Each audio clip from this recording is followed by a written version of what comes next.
Joyce the librarian, a strict vegetarian, 40 and living with mum, wears sandals and glasses and attends evening classes and wonders if romance will ever come.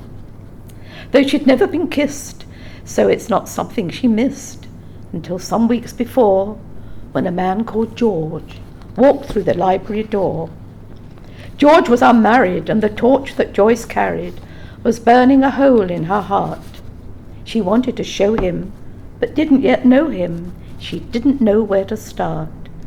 So with growing abhorrence, she read D.H. Lawrence to glean a few ideas, which she turned down flat. Well, she couldn't do that, not in a million years. Joyce the librarian, a strict vegetarian, was burning with animal lust, alarming sensations, strange palpitations, a mixture of delight and disgust.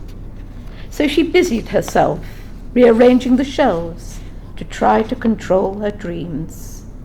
Joyce the librarian, a strict vegetarian, was falling apart at the seams. So the next day she kept well out of the way when George returned with his books.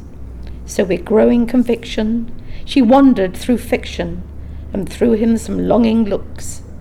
When George joined the queue, she knew just what to do.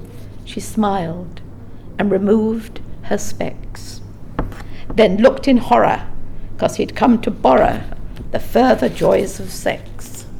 Perhaps because latterly she'd read Lady Chatterley.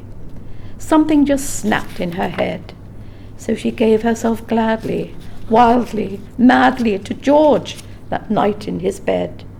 Then, just as she feared, George disappeared, some other librarian to woo.